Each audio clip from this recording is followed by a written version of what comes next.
Привет всем любителям хоррор-проектов и не только. Простите за долгую паузу и что ролик так сильно задержался.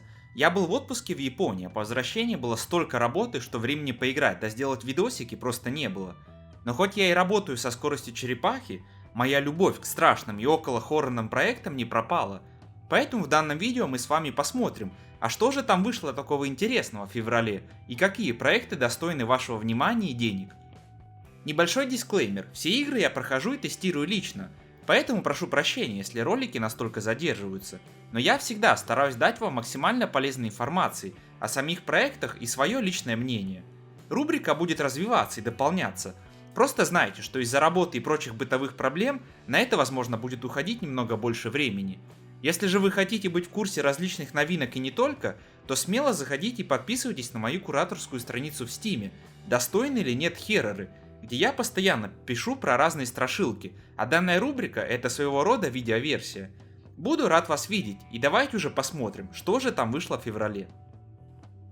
И на самом деле, немного забегая вперед, второй месяц года вышел не самым богатым на страшные игры, но зато вышло немало проектов, которые точно удивят вас своими историями, стилями и главное разнообразием игровых процессов. В этом выпуске мы рассмотрим и мультиплеерные проекты, стрёмные визуальные новеллы, прикольный RPG про вампиров и, естественно, небольшие инди-проекты, которые рассчитаны на часок-другой прохождения, и которые подарят вам простенькую завязку, незамысловатый геймплей, но зато могут увлечь вас атмосферой и скейрами. Так что давайте начнем именно с этой категории, а именно инди-проектов за копейки, на которые, возможно, стоит обратить ваше внимание. И раз уж я побывал в отпуске в Японии, великолепная страна с богатой культурой, уникальными и интересными жителями и захватывающими легендами и ситуациями, на которых, кстати, основываются некоторые хоррор-проекты. Слышали вы про дешевые квартиры, у которых есть весьма темное прошлое, но люди все равно заселяются туда и начинают происходить странные вещи. Уже есть много ужастиков на данную тему, но все же вам стоит обратить внимание на Haunted Property. Короткий, но неплохой ужастик на ассетах Unity, который использует уже знакомую в жанре тему – японские дешевые съемные квартиры и их мрачные секреты. За свою цену дает 40-60 минут неплохого геймплея с простой историей, саспенсом и парой джампскейров.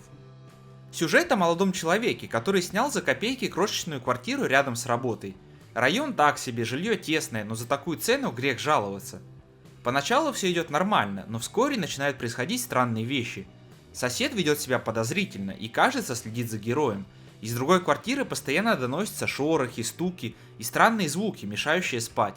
От приятеля герой узнает, что у здания дурная репутация, а его квартира особенно жуткое место. Затем начинаются кошмары, события становятся все страннее, и обычно дождливый вечер превращается в борьбу за выживание.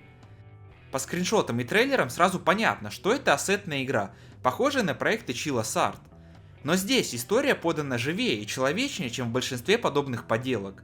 Все развивается просто и естественно. Разговоры с боссом, друг приходит поболтать и бахнуть пивка, а потом в это встраивается мистика, которая интригует и приводит к паре неожиданных поворотов. Как водится, есть две концовки, хорошая и плохая. Обе можно легко получить, просто загрузив последнюю главу. Геймплейно это обычный ходячий симулятор. Бродим по локациям, болтаем с персонажами, смотрим короткие сценки. И выполняем бытовые задачи. Купить еды, помыться, найти человека и так далее. Но чтобы не свалиться в полное уныние, игра закидывает пару интересных механик. Коридор в стиле PT, сцена погони, несколько джампскейров. Главное оружие хоррора тут звуки.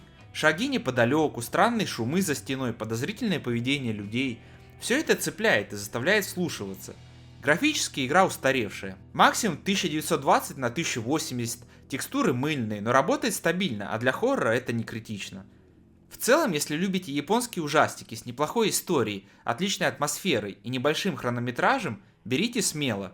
Ничего нового жанру игра не привносит, но сделана добротно, особенно в плане подачи сюжета. Поэтому под пивко или чай самое то. Продолжая японскую тематику, давайте рассмотрим интересный проект под названием Broken Lore Low. В апреле, кстати, вышла вторая часть серии, о ней мы обязательно поговорим в следующих выпусках. На первый взгляд, Broken Lore Low кажется очередной хоррор-бродилкой. Туманный городок, загадочная история, парочка джампскейров и погонь, уже знакомая всем формула, которая в последнее время доминирует в жанре. И хотя в целом игра полностью соответствует этому описанию, она все же выделяется среди прочих ходящих симуляторов, благодаря необычной стилистике и подходу к сюжету. Я не самый большой эксперт в этом деле, но если заглянуть на страничку разработчика, становится понятно. Студия задумала весьма интересную вещь — создать целую антологию ужастиков, где каждая часть будет уникальной историей со своими геймплейными механиками. Игры не будут связаны напрямую, но в них прослеживается общая нить повествования, которая полностью раскроется лишь к концу всей антологии. Broken Lore Low — это первая часть серии, в которой вы играете за молодую девушку, мечтающую попасть в мир шоу-бизнеса. Она пытается пройти кастинг на роль поп-звезды, в Азии это особенно популярная тема, и должна встретиться со своим агентом в небольшой деревушке. По прибытии героиня оказывается в туманном городке, где вообще никого нет, словно все исчезли ровно в момент ее прибытия. Исследуя улицы, можно найти записки, раскрывающие историю этого места. Вскоре происходит встреча с агентом, после чего начинается цепочка странных паранормальных событий, и теперь вашей задачей становится не только выбраться живой, но и разобраться, что здесь происходит на самом деле. По такое описание попадает 99% ужастиков, но сюжет и его подача — самый сильный аспект проекта. Это действительно психологический хоррор, который через локации, геймплей, диалоги и события рассказывает печальную и трагичную историю. К финалу у меня даже не было полной уверенности в том, что именно произошло, и пришлось залезть на форумы, чтобы сложить всю картину. Сейчас я скажу очень большой комплимент игре, но подача сюжета здесь чем-то напоминает Silent Hill 2, когда история раскрывается через игровые сцены, записки и даже окружающее пространство. Финал логически завершен, и теперь крайне интересно узнать, как все это вписывается в общую сюжетную линию антологии. Геймплейная — это обычная бродилка. Исследуйте локации, решайте простые головоломки, и время от времени сталкиваетесь с опасными ситуациями, в которых приходится убегать от монстров. Сам мир, дизайн существ и графика радуют глаз. Особенно мне понравились саундтрек и атмосферный эмбиент. Проект буквально разбит на главы, каждая из которых предлагает новые локации и механики. Под каждую секцию написан свой музыкальный аккомпанемент, что создает очень атмосферный опыт. Особенно запоминается начало. Туманный город, пустые улицы, жуткая музыка с фоновой рябью голосов, словно кто-то вдалеке произносит заклинание. Очень гнетущая и правильная атмосфера. Проходится игра примерно за час-полтора, но за это время разработчики максимально стараются разнообразить игровой процесс. Сначала вас ждет изучение города, затем внезапно игра меняет стиль, и вы попадаете в локацию с ретро-графикой. Позже предстоит убегать от монстра, неся свечи, которые нельзя погасить. Опасности в такие моменты почти нет, за исключением пары скримеров, игра не особо пугает, но зато отлично погружает в процесс за счет разнообразия геймплея и грамотной подачи истории. Заскучать не получается, и все проходится на одном дыхании. Главная проблема игры — оптимизация. Да, это проект на Unreal Engine 5, а значит готовьтесь к фризам даже на топовых видеокартах. Правда, проблема наблюдается в начале, ближе к концу все работает лучше. Но самое странное в том, что визуально игра не выглядит как графический прорыв. Все довольно стандартно. Не сказать, что здесь есть сцены, где движок раскрывается во всей красе, однако дизайн окружения и атмосфера компенсирует этот недостаток. В целом, Broken Lore Low — это неплохое начало весьма амбициозной антологии хорроров, в которой каждая часть расскажет разные истории с разными геймплейными механиками, но все они будут объединены общей сюжетной линией. Первая игра предлагает действительно интересный сюжет, который раскрывается через геймплей, локации, диалоги и записки. И хотя игра короткая, разработчики сумели разбавить процесс за счет погонь, головоломок, скримеров и атмосферного исследования мира. Несмотря на технические проблемы, игра оставляет очень положительное впечатление, и теперь хочется узнать, что будет в следующих частях. Если вы любите короткие сюжетные хорроры с необычной атмосферой и увлекательной подачей, смело берите. Про японщину мы еще поговорим позже, так как в феврале вышел один очень интересный проект, который реально сможет удивить вас своим сюжетом. Но сейчас я хочу резко переключиться на другую тему – копание. Нет, это не Майнкрафт, но по какой-то причине я наткнулся на две интересных игры, которые в центральной своей механике имеют копание. И хоть это не совсем страшные игры, которые смогут испачкать вам труселя, в них есть отличные хоррор-элементы и та самая загадочность, где любопытно копать все глубже и глубже, чтобы узнать страшный секрет. Veil Flash — короткий медитативный ужастик, явно вдохновленный Iron Lung. Вам предстоит прорубать себе путь сквозь гигантскую биомассу, чтобы найти пропавших исследователей и раскрыть ее зловещие тайны. Как и в большинстве коротких инди-хорроров, сюжет тут прост, но интригует. Однажды на берег выбрасывает гигантское существо, размеры которого оценить полностью невозможно. Люди и представить не могли, что подобное вообще существует. Группа ученых отправляется внутрь монстра, но вскоре пропадает без следа. Одна экспедиция, другая, третья, никто не возвращается. Вы, последний ученый, которого отправляют в мясную бездну, в отчаянной попытке найти ответы. Активировав бурильную машину, вы проникаете вглубь, пока не происходит авария. Теперь, вооружившись киркой, придется самому прорубать путь к истине. История подается через записки, но они скорее дополняют атмосферу, чем раскрывают детали. Что это, откуда, почему, как? Ответов немного, зато есть панические мысли вроде «Мы все умрем, зачем мы сюда спустились?» Типичная инди-завязка, но в таких играх главное не сюжет, а ощущение. Геймплейно сразу угадываются корни Iron Lung. Автор сам указывает на вдохновение. Только вместо кровавого океана здесь стены из плоти, а вместо подводной капсулы кирка, сканер и динамит. Вначале легко потеряться, но вскоре появляется сканер, указывающий направление. Дальше копаешь, читаешь записки, периодически вздрагиваешь от жутких звуков. Игра отлично создает чувство клаустрофобии и потери ориентации. Чем глубже, тем тревожнее. Кто-то мелькает в проходах, сквозь стены доносятся незнакомые звуки, а затем становится ясно – вы здесь не один. Этот мясной лабиринт живет по своим законам, и вы явно не на вершине пищевой цепи. Но у такого геймплея есть минус – он монотонный. По сути, вы просто копаете в сторону цели, читаете пару записок, ловите несколько хороших джампскейров, смотрите финал и все. Атмосфера сгущается, но событий немного, а без сканера вначале можно затеряться. Я прошел все это дело за 40 минут. Из них на сам геймплей, без тупого копания, уходит минут 5-10. Игра чуть дороже, чем многие подобные короткие бродилки, и не всем зайдет ее размеренный темп. Тем не менее, если вам нравятся экспериментальные хорроры с мрачной атмосферой, Veil Flash может увлечь. Можно исследовать побочные пути, найти дополнительные детали истории, открыть две концовки. Игра погружает в ощущение, что вы пленник мясной тюрьмы, из которой нет выхода. Если такой геймплей вам по душе, берите по скидке, вы не пожалеете. Второй проект в данной категории называется A Game About Digging a Hole. Крайне залипательная игра, где вам предстоит копать и еще раз копать, чтобы отыскать обещанное сокровище, спрятанное глубоко под землей. Процесс крайне увлекает, а под конец игра неожиданно приобретает нотку хоррора, что удивляет и создает неплохую тревожную атмосферу, когда вы оказываетесь очень глубоко и понимаете, что под землей есть что-то страшное и опасное. Завязка тут следующая. Протагонист замечает рекламу дома, который стоит подозрительно дешево. На листовке указано, что на заднем дворе, где-то глубоко под землей, спрятан клад, найдя который можно неплохо разбогатеть. Он быстро покупает недвижимость и начинает копать. Как такового сюжета тут почти нет, но чем ближе вы к развязке, тем сильнее игра приобретает хоррорную составляющую. Это может не всем понравиться, но мне лично финал очень зашел. Игровой процесс очень прост в освоении, и весь проект можно пройти буквально за час, может чуть больше или меньше, в зависимости от вашей любопытности и усердия. Неподалеку от ямы у вас есть гараж, где можно пополнить запас батареи, лопата тут электрическая, продать найденные вещи, в основном камни. Чем глубже копаете, тем более редкие минералы, алмазы и прочее находите.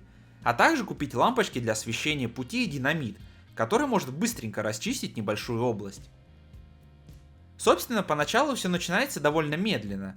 Вы находите камни, стоят они копейки, поэтому вы снова копаете, заряжаете лопату и так по кругу, пока не начнете находить более дорогие минералы. Потом, заполучив побольше денег, вы прокачиваете свою лопату, вместимость инвентаря и джетпак. Он обязательно поможет быстро возвращаться в гараж для подзарядки и продажи вещей. Чем глубже вы пробираетесь, тем чаще можете поймать сигнал, который приведет вас к мини-сокровищу с полезными предметами и небольшой суммой денег. Собственно, в этом простом цикле заключается вся залипательность проекта. Игра спокойная, медитативная. Вы методично прокачиваете свои инструменты, исследуете недра в поисках интересных вещей для продажи и постепенно опускаете все ниже и ниже к заветному сокровищу. После первого прохождения открывается режим, где становится доступно достижение, и повозиться в этой короткой песочнице еще немного весьма весело, тем более что ачивки простые и не требуют особых усилий. Если вы любите проекты с простым, понятным геймплеем, где нужно прокачивать свои инструменты, копаться в небольшой песочнице и в конце найти сокровище, то A Game About Digging a Hole точно вам подойдет, тем более игра стоит недорого.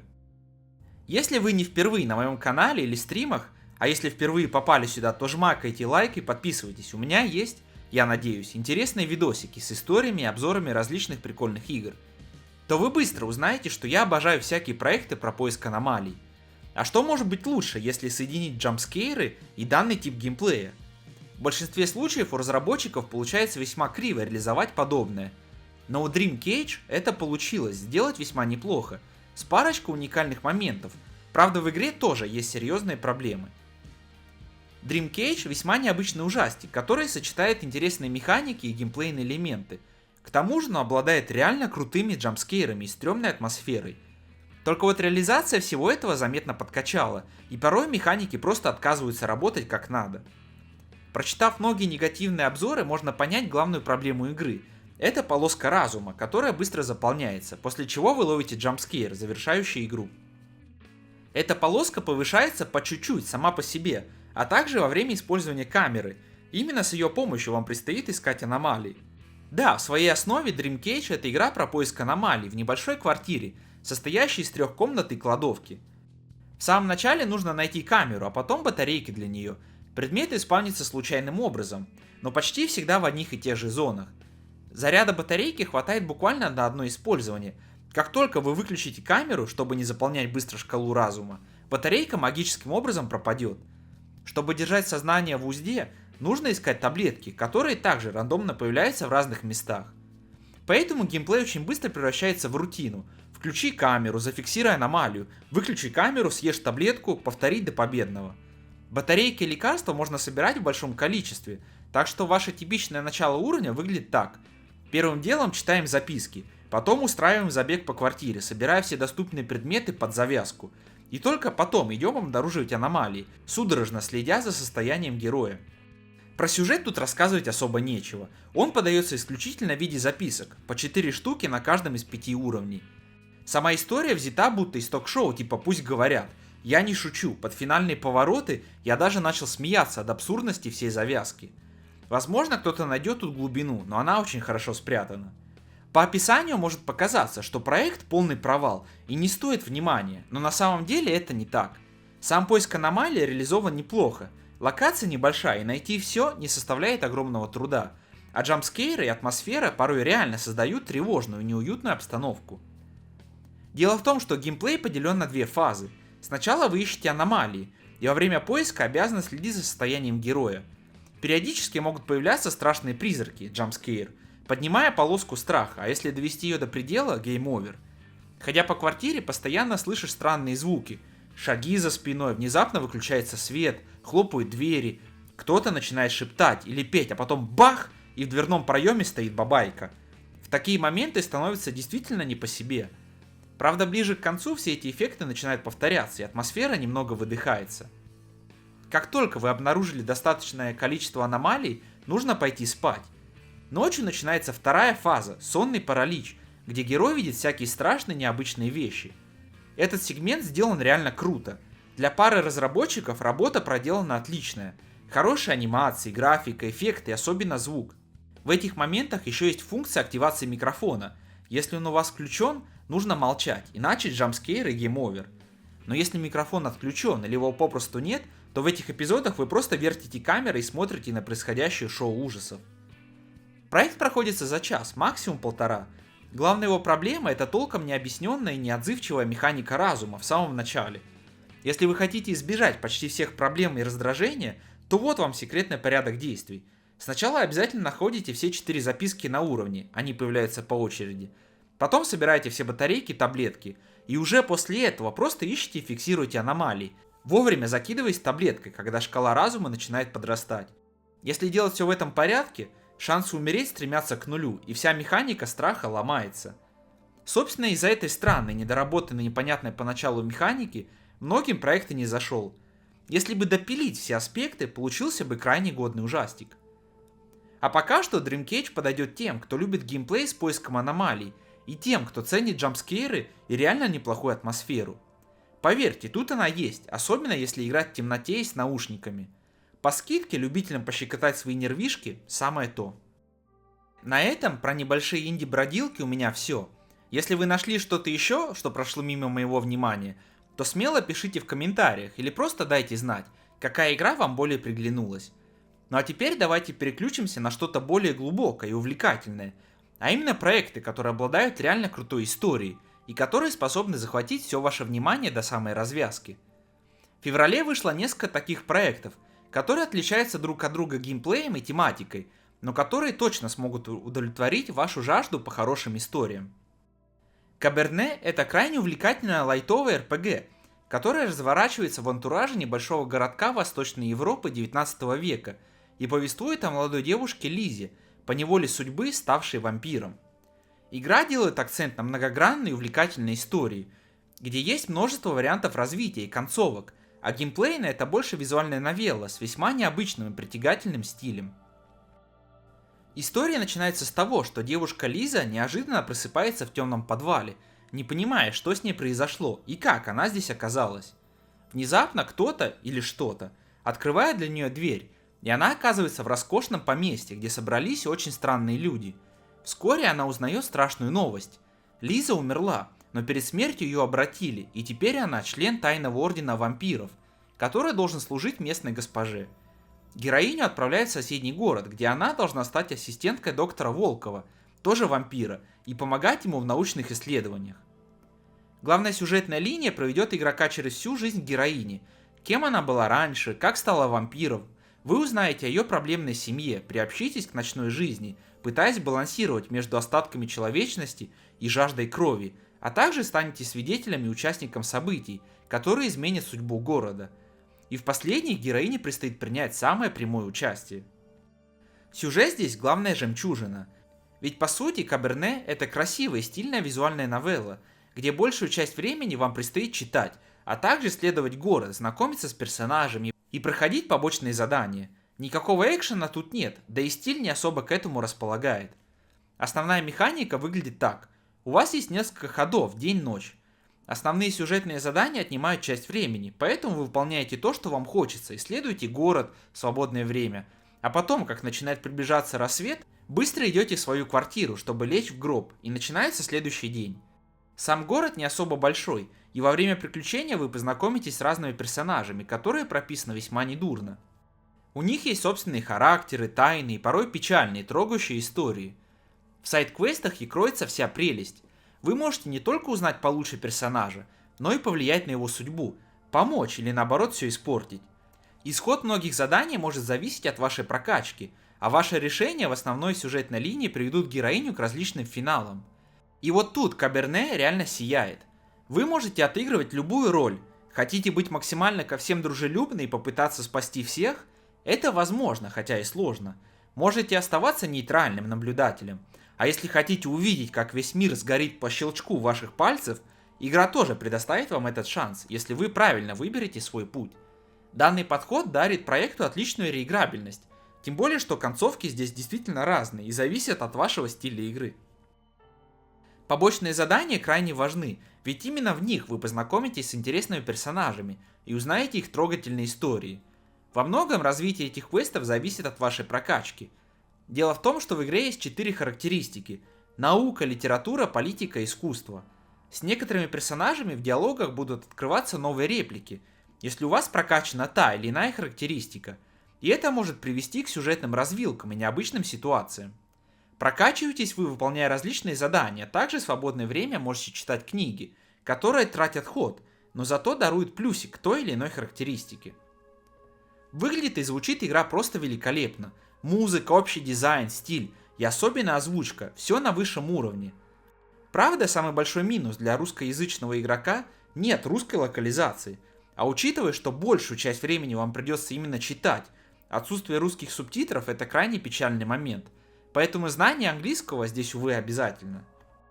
Каберне – это нетипичный хоррор про вампиров, который использует затертые клише жанра. Они тут тоже есть, но главное отличие от многих других проектов – игра акцентирует внимание на действительно увлекательные и захватывающие истории, которая приведет вас через огромный спектр эмоций. Дополнительные задания интересны, персонажи кажутся живыми, а не просто болванчиками-функциями, а вся вампирская тематика раскрыта очень неплохо и дает вам возможность отыгрывать именно ту роль, которую вы хотите. Просто как пример, после вступления вы можете вовсе не пить кровь людей для поддержания жизни. Можно покупать специальный напиток, тот самый каберне, который утолит жажду крови героини, ну или на крайний случай пойти в местный лес и охотиться на кроликов. А можете наоборот убивать всех направо и налево, став ночным кошмаром города, но зато обретя огромные вампирские силы. Выбор за вами. Поэтому если вы соскучились по вампирской тематике, и в первую очередь вам важен захватывающий сюжет, продуманные персонажи и вариативность прохождения, то данное 2D RPG точно придется вам по душе. Далее по списку у нас отличный психологический хоррор Recall Empty Wishes, который удачно использует элементы ужаса для создания мрачной, загадочной атмосферы и рассказывает трагичную запутанную историю, которая точно увлечет вас с самого начала. Сразу стоит отметить, в первую очередь игра является смесью визуальной новеллы и приключения с редкими загадками. Страшные элементы здесь применяются в основном для подчеркивания некоторых важных сюжетных моментов или усиления атмосферы, но это ничуть не делает игру хуже, ведь самое страшное, необъяснимое часто творится в разумах людей. Проект является дебютом небольшой тайванской студии, ох уж любят тайванцы психологические хорроры, и сделан весьма добротно. История повествует о молодой девушке, пытающейся выяснить причину пропажи своего брата. В начале, в прологе, вы знакомитесь с персонажами и видите события до момента исчезновения. После этого каждая глава позволяет вам сыграть за одного из ключевых героев. Таким образом, вы смотрите на ситуацию с разных точек зрения, понемногу соединяете различные зацепки в единую цепь, и в конце концов начинаете понимать, что произошло на самом деле. Учитывая любовь азиатских разработчиков к нетривиальному повествованию, приготовьтесь не сразу понимать все детали, ведь многое рассказывается через метафоры, аллегории и образы, суть которых, возможно, раскроется не моментально. Правда, под финал игра объяснит вам произошедшее, и в целом вопросов не остается. Однако тут есть две концовки, и именно в секретный сюжет объясняется полностью. Сам проект непродолжителен, 3-4 часа на основное прохождение и чуть больше, если вы пойдете на вторую концовку. Геймплейно это эдакая смесь визуальной новеллы и линейного приключения. Вы изучаете локации, подбираете вещи, которые сами автоматически применяются в нужных местах, и порой решаете простые пазлы. В игре есть ровно один момент, где появляется условная бабайка, но весь этот эпизод проходится довольно легко. Как я сказал ранее, геймплей не удивит вас своим разнообразием, так как основную часть времени придется именно читать, впитывать информацию и размышлять о произошедшем. И собственно в самом повествовании скрывается главная ценность проекта. История довольно захватывающая, трагичная и эмоциональная. Поначалу не сразу понятно, что происходит, но чем ближе вы к финалу, тем быстрее распутываете этот сюжетный клубок, и сюжет действительно способен заставить проникнуться происходящим. У героев есть собственные характеры, секреты, и очень интересно наблюдать за тем, как все их действия повлияли на случившееся. Особенно игра зайдет именно любителям увлекательных эмоциональных историй, так как события тут периодически скачут то в настоящее, то в прошлое, и не всегда сходу понимаешь, про что пытается сказать игра. Отдельно хочу отметить хоррор-элементы. Проект точно не является хоррором в привычном понимании. Тут нет мяса, погони или стелса. Но в тех редких случаях, когда создатели добавляют эти элементы, будь то жутковатая деталь в локации, силуэт монстра, страшная тень или криповая записка, это лучшим образом работает на создание мрачной атмосферы. Таких моментов не так уж много, но когда они есть, они отлично вписываются в происходящее и удачно создают неуютную напряженную обстановку. Графически игра выглядит великолепно. Отличный пиксель-арт, хорошие задники, модели персонажей, картинка сочная, а каждая локация уникальная и обладает своим шармом и стилем, особенно стрёмные места. То же самое можно сказать и про музыку.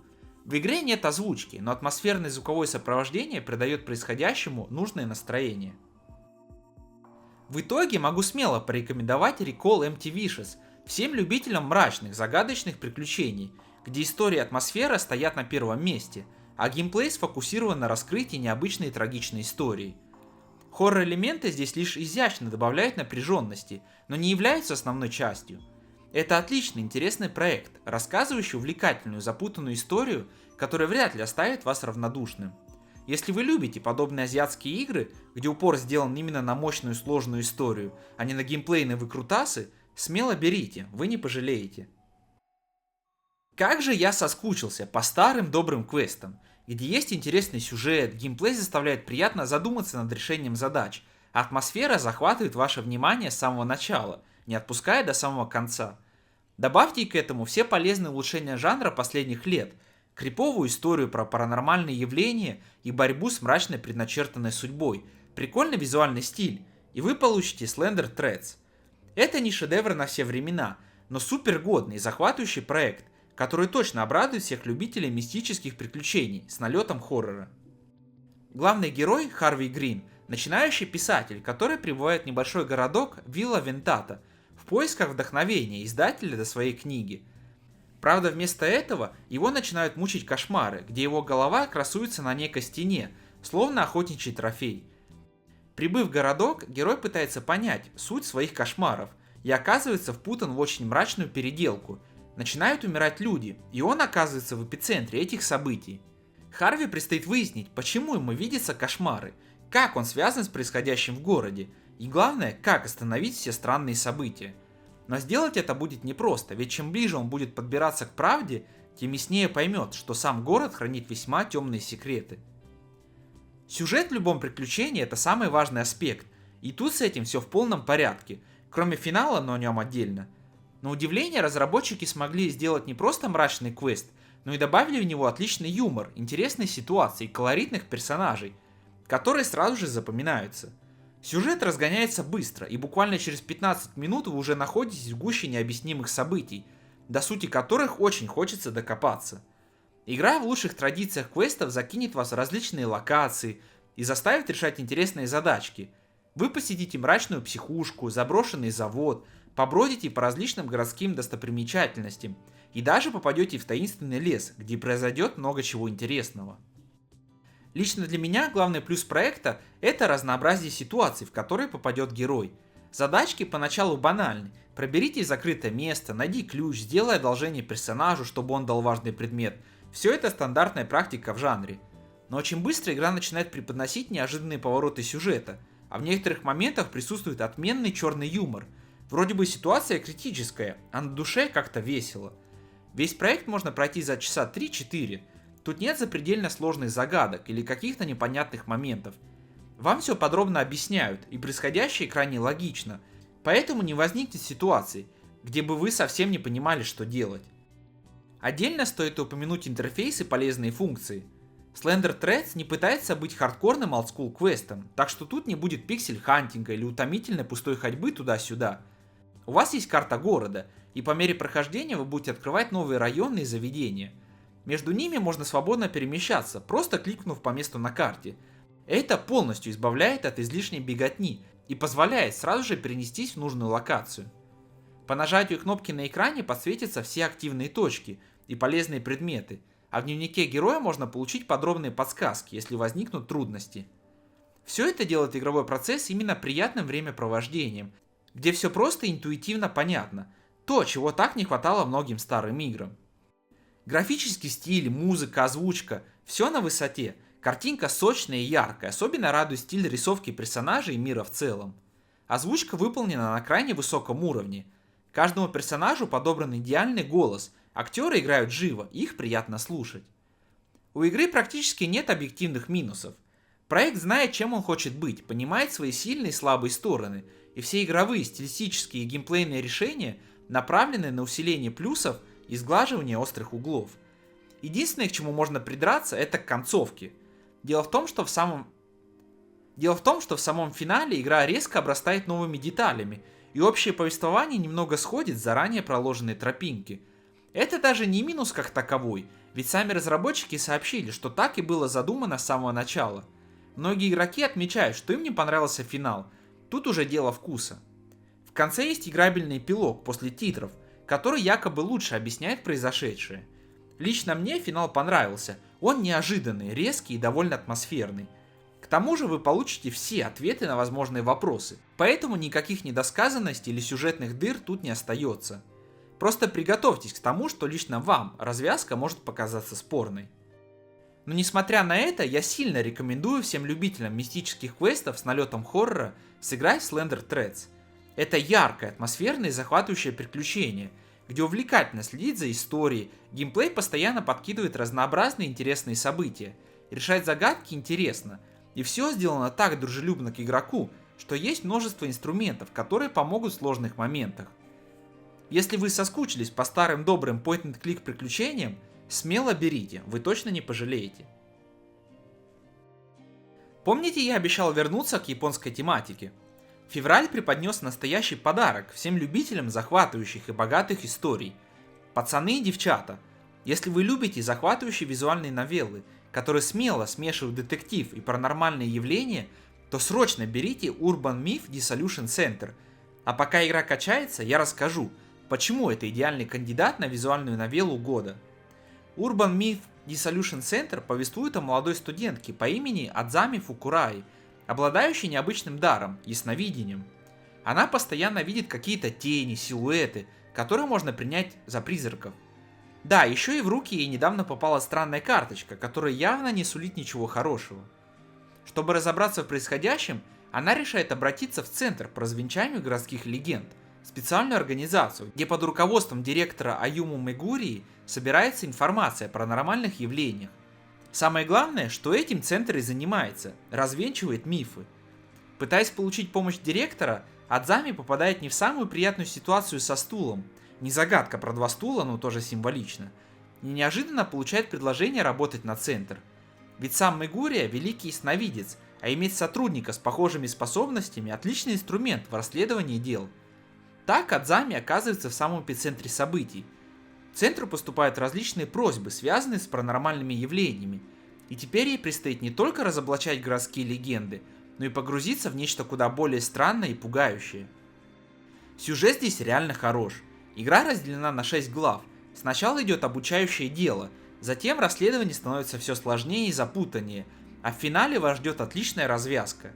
Кажется, что все дела не связаны между собой, но постепенно из множества деталей складывается центральный сюжет, который набирает такой темп, что остановиться уже невозможно. Чтобы не углубляться в спойлеры, скажу только одно. Финальная глава стоит каждой проведенной в игре минуты. Настолько неожиданных поворотов я давно не встречал. Концовка перевернет ваше представление о происходящем, заставит осмыслить все заново, и даже после титров оставит пищу для размышлений на несколько дней вперед. Давненько я не испытывал таких эмоций. Но что делает игру действительно захватывающей, так это сама концепция. Urban Myth Dissolution Center могла бы пойти по стопам множества азиатских хоррор-новелл, добавить скример, жуткую атмосферу, мистику, но разработчики выбрали другой путь, и это выглядит очень свежо. Если описать в 2 словах, это азиатская версия Скуби-Ду, где каждое дело кажется сверхъестественным и запутанным, но цель расследования доказать обратное и разоблачить миф. Причем чем дальше, тем сложнее не поверить в происходящее, потому что некоторые случаи выглядят слишком реалистично, а логика начинает сдавать позиции. Геймплей на большую часть времени вы просто читаете текст, но его можно разделить на 3 основные части. Сначала идет поиск слухов в соцсетях, затем сбор улик, а после процесс развенчания мифа. Каждая глава посвящена новой легенде. Сначала вам предстоит изучать комментарии и посты, чтобы найти ключевые детали. Затем на месте происшествия вы собираете информацию, беседуете с очевидцами, а также используйте специальные очки, способные обнаружить паранормальные следы. Когда доказательств достаточно, начинается анализ, где вы вместе с директором пытаетесь докопаться до сути мифа. В конце каждой главы наступает финальная фаза – развенчание. Используя собранные улики, вы доказываете, что происходящее имеет логичное объяснение. Ближе к финалу цикл немного приедается, но сюжет спасает ситуацию. История с каждой новой главой становится все мрачнее и напряженнее, и желание узнать, что же будет дальше, просто не дает оторваться. Мне особенно понравилось, что игра выглядит как интерактивный аниме-сериал. В фазах идентификации и развенчания мифа появляются крутые анимированные вставки, гигантские книги, лестницы, глаза и другие символичные элементы, визуализирующие размышления героев. Все это очень атмосферно и стильно. Визуальный стиль тоже работает на погружение. Кто-то может сказать «фу, пиксели», но поверьте, графика здесь смотрится отлично.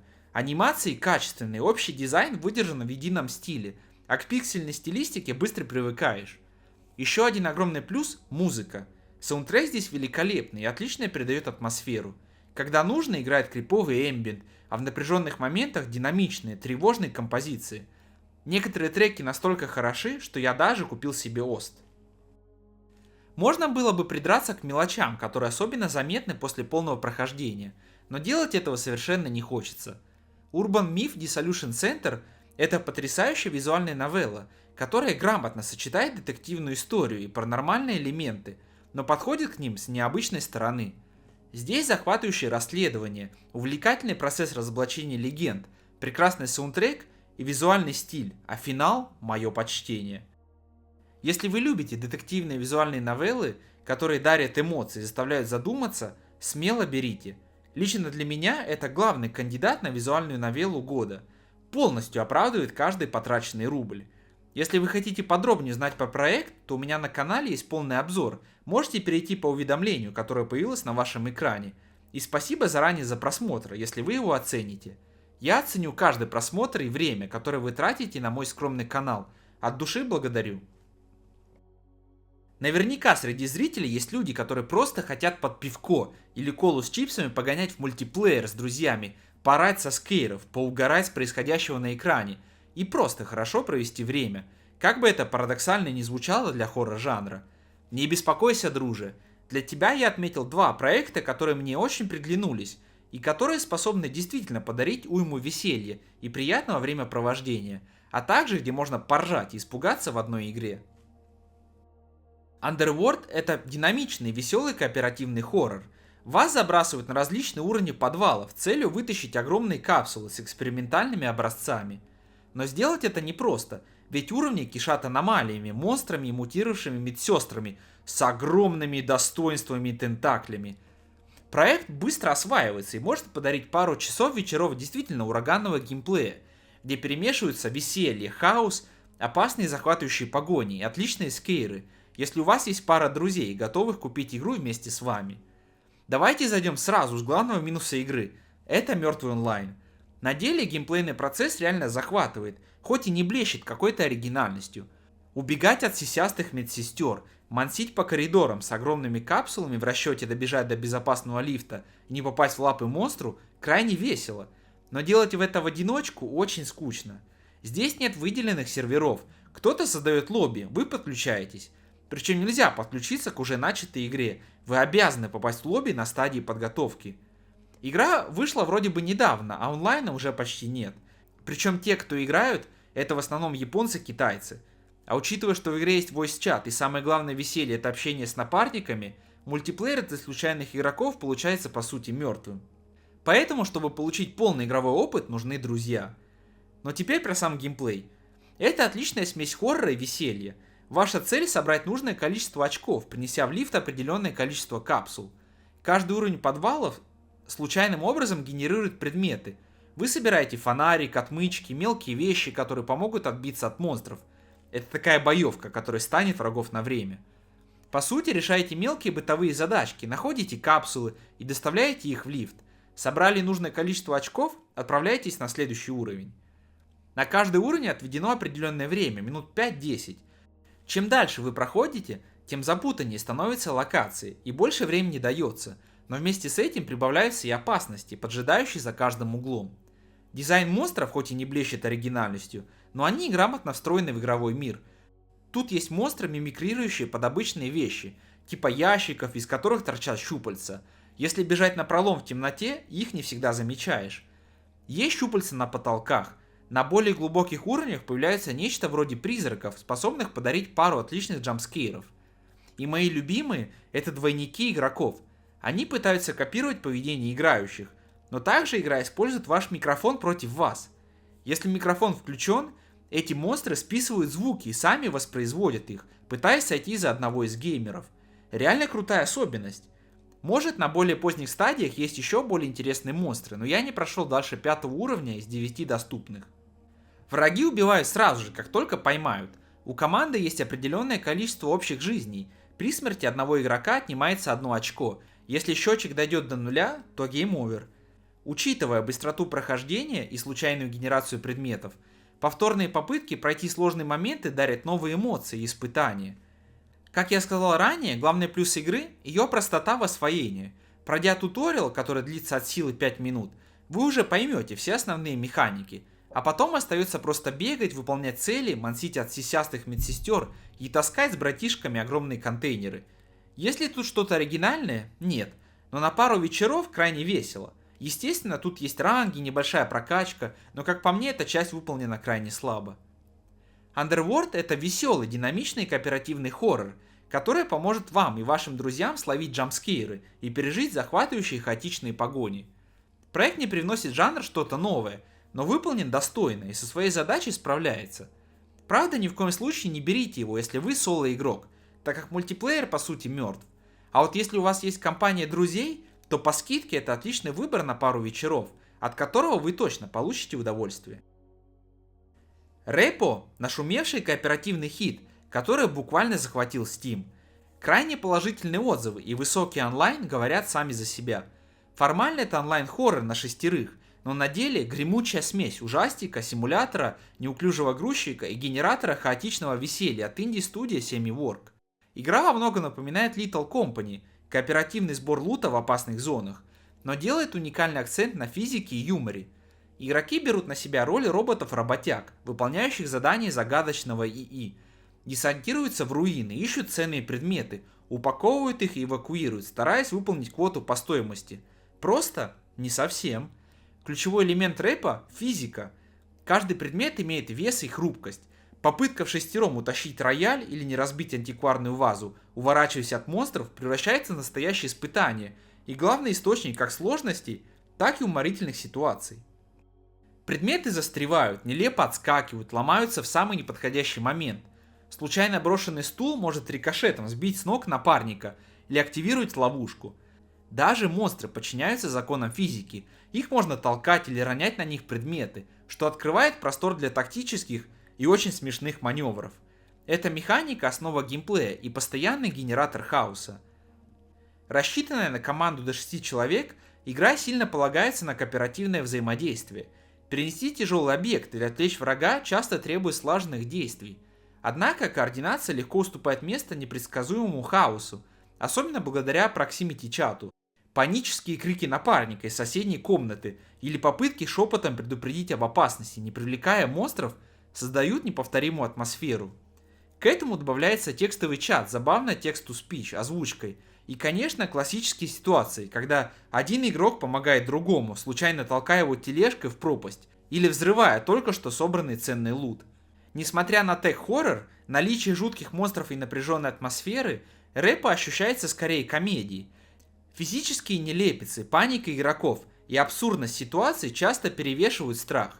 Да, монстры могут быть опасны, чего стоит утка, превращающаяся из милого компаньона в летающего хищника, клоун с ваншотящим лазером из головы или охотник, слепой монстр с винтовкой, реагирующий на любой громкий звук и заставляющий всю команду передвигаться на корточках. Но сама борьба с ними, часто включающая метание в них случайных предметов или неловкие попытки спрятаться, превращает потенциальный ужас в фарс. Встречи с врагами редко бывают просто страшными, они часто забавные, непредсказуемы. Между вылазками можно улучшать персонажа и покупать предметы в магазине. Апгрейд на силу позволит в одиночку поднимать тяжести и некоторых монстров. Улучшенное здоровье спасет от смертельных атак. Арсенал включает не только оружие вроде дробовика, но и полезные инструменты, тележку для лута, которой можно таранить друзей, транквилизатор усыпляет врагов и союзников, а также забавные дроны, способные заставить цель кататься по полу, или даже взрывающиеся резиновые уточки, вносящие свою долю непредсказуемого безумия. Рэпа — это отличный аттракцион кооперативного безумия, построенный на физике и взаимодействии игроков. Игра постоянно генерирует уникальные запоминающиеся моменты, смешивая напряжение и смех. Она находится в раннем доступе, так что возможны баги, а контент будет пополняться, как и цена, вероятно, вырастет после релиза. Настоятельно рекомендуется компаниям друзей от 2 до 6 человек, ищущим веселый, хаотичный кооперативный опыт. Если вам понравилась Little Company, но хочется больше физического юмора и абсурда, это ваш выбор. Если описание подходит под ваш запрос, Рэпа подарит массу удовольствия и смеха. Под конец этого ролика я оставил 2 проекта, которые меня крайне удивили во всех аспектах: стиле, геймплее или сюжете. Это не безусловные шедевры, которые я советую покупать прямо сейчас же. Но если вы ищете что-то неординарное, то эти игры смогут подарить вам много приятных вечеров. Если вы любите классические survival хорроры в духе Resident Evil и цените необычные механики, которые могут подарить совершенно новые крутые эмоции, то Blood Typers может стать для вас настоящим открытием. Это классический хоррор на выживание, с менеджментом инвентаря, простенькими пазлами, боевкой с монстрами и прочими традиционными элементами жанра, но с одним очень важным отличием. Все управление, каждое действие, движение, даже стрельба завязаны на печатании текста, который появляется на экране. Первый вопрос, который приходит в голову: как это вообще работает? Это же нифига не весело. Но на деле все совсем наоборот. Подобный геймплей добавляет в игру новый элемент – планирование действий. Дело в том, что монстры могут зажать вас в угол, а значит придется хотя бы немного просчитывать передвижение наперед. Даже в бою важно постоянно менять дистанцию, ведь легко оказаться в окружении. Сюжет повествует о великом режиссере ужасов, который бесследно пропал много лет назад. И вот неожиданно группе студентов приходит письмо от его имени. Он приглашает их в свою заброшенную киностудию для съемки величайшего фильма ужасов. Завязка будто прямиком из Silent Hill 2, и, естественно, группа молодых людей принимает приглашение. Однако по прибытии их встречают не теплый прием и съемочная группа, а покинутые декорации, полчища монстров. История подается короткими роликами между уровнями, а на самих локациях можно найти записки, проливающие свет на происходящее. Но сюжет здесь явно на втором плане, он не настолько захватывает, как мог бы. Зато все, что связано с геймплеем, сделано гениально. Все ключевые элементы survival хоррора на месте. Собирайте предметы, решайте головоломки, сражайтесь с монстрами. Но все завязано на печатании слов. Чтобы двигаться, стрелять, взаимодействовать с предметами, перезаряжаться, вам придется набирать соответствующий текст. Кажется, что это быстро утомит, но если подобрать правильную сложность, игра поддерживает идеальный баланс. Короткие слова используются для передвижения, посложнее для боя, подлиннее для пазлов.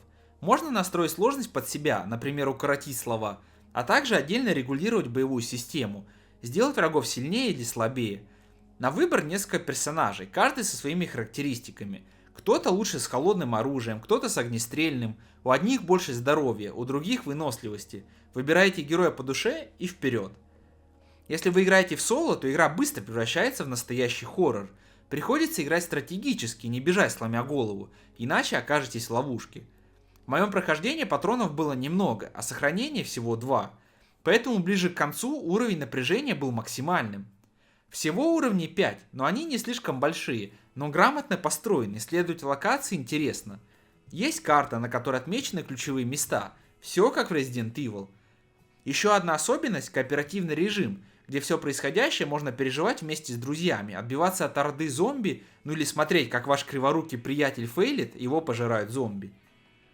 В итоге Blood Typers — это крутой, атмосферный, но немного упрощенный survival хоррор в лучших традициях Resident Evil с крайне необычной механикой. Постоянное печатание не только дарит новый игровой опыт, но и создает уникальные эмоции, когда в панике пытаешься выстрелить, ошибаешься в слове и промахиваешься, а монстр подбирается все ближе и ближе. В этой игре вы прокачаете скорость и точность печатания, а заодно отлично проведете время, если любите классические survival хорроры. Смело берите. А если сомневаетесь, попробуйте демку и убедитесь сами. Это уникальный опыт. В этом ролике я показал вам много игр разных жанров и тематик. Пиксельные, с хорошей графикой, мультиплеер, визуальные новеллы и много чего еще. Но проект, который удивил меня больше всего, весит буквально несколько сотен мегабайт и не выглядит как-то особо заманчиво. Но как только я поиграл в него, то сразу влюбился. Честно признаюсь, я не являюсь большим поклонником рогаликов в любом их жанре и проявлении. Да, есть парочка прикольных проектов, в которых я позалипал пару часов, но потом неизменно отправлялся в другие, более значимые для меня игры. Но Skin — это психологический хоррор-рогалик, который обладает странной, таинственной историей, мрачной и захватывающей атмосферой и таким увлекательным и глубоким геймплеем, на освоение которого могут уйти десятки, а то и больше часов. Завязка тут следующая. Вы играете за героиню, которая тусует на квартире вместе со своими друзьями. Как это часто бывает, они отправляют ее на кухню за пивком. Но в коридоре героине становится не по себе, все плывет перед глазами, мир буквально останавливается, и ниоткуда появляется человек без кожи. Он предупреждает, что при следующей их встрече требует вернуть ему свою кожу. Если этого не случится, героиню ждет печальный исход. Неожиданно все превращается в кошмар. Друзья постепенно становятся монстрами, жаждущими убить героиню. А в самих комнатах появляются какие-то странные существа, сектанты и прочие необъяснимые вещи. Сможете ли вы пережить эту ночь и разгадать тайну человека без кожи? Поверьте, сделать это крайне сложно из-за глубокого геймплея с кучей элементов, но пытаться снова и снова чертовски интересно. Геймплей — это что-то с чем-то. Он настолько глубок, что не хватит слов описать все детали, но постараюсь обрисовать общие механики. Это рогалик, где вы не перемещаетесь напрямую по квартире, а у вас есть условные ходы. В каждом ходе вы можете посетить разные комнаты: кухню, комнату, кладовку, коридор.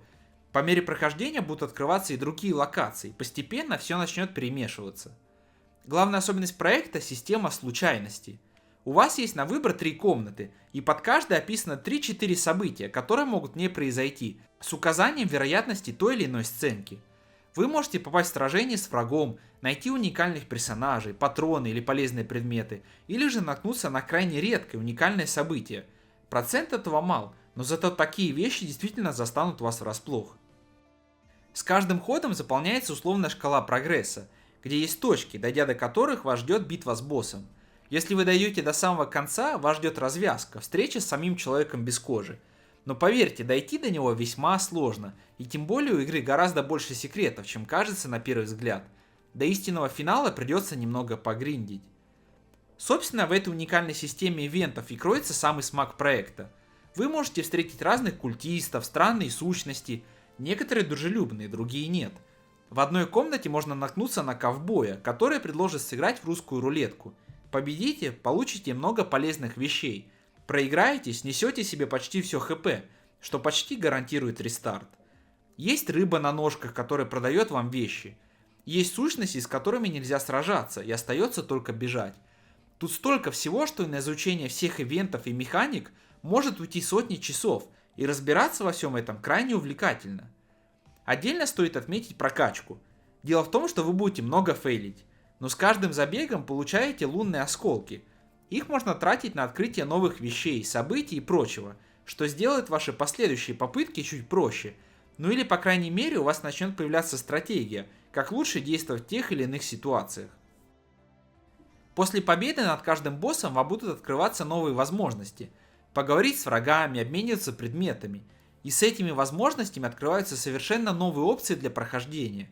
Купив особые предметы, можно не сражаться с противниками, кого-то можно отговорить от насилия, а некоторых боссов при нужных знаниях и наличии корректных предметов можно и вовсе обойти. Возможностей тут действительно бескрайний простор. Если вы фанат подобных рогаликов и такого геймплея, то здесь можно увязнуть на многие десятки часов. Ну и напоследок хочется отметить атмосферу проекта. Я просто сразу же влюбился в этот минималистичный стиль, эту психоделичную атмосферу. На экране нарисованы странные существа, есть какая-то луна, говорящая с вами, загадочные культисты, намеки на древних божеств, человек без кожи и его секреты.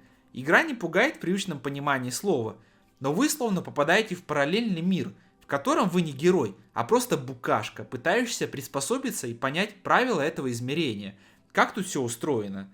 И стоит отметить, что игре это удается на все 100%. Если вы фанат подобного стиля, вы будете приятно удивлены. No Skin — это великолепный хоррор-рогалик, действительно богатый на игровые механики. Тут есть крайне интересные и необычные элементы геймплея, которые легко освоить на базовом уровне, но на их совершенствование уйдут немалые часы. Это проект, который подарит вам глубокую и психоделичную историю, незабываемую атмосферу и много часов увлекательного геймплея, если вы решите разобраться во всех тонкостях игрового процесса. Это великолепный пример того, как за небольшие деньги на простом движке и без навороченной графики можно сделать почти шедевр, на который не жалко каждой потраченной копейки.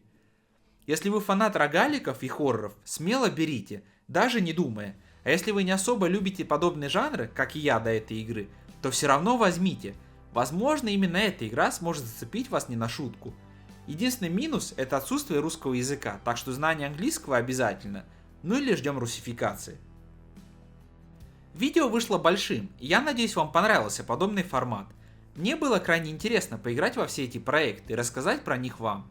Если я что-то упустил, то смело пишите мне в комментариях. Пусть эти ролики станут эдаким хабом для любителей жанра, где мы можем делиться своими находками и мнениями. Спасибо вам за просмотр, дорогие друзья. Если вам понравилось данное видео, ставьте лайк и подписывайтесь на канал. А также заходите на мою кураторскую страницу в Steam, достойны или нет хорроры, где я даю рекомендации по разным хоррор-играм. Я также регулярно стримлю на Twitch и YouTube, где мы играем в различные ужастики, ссылки в описании.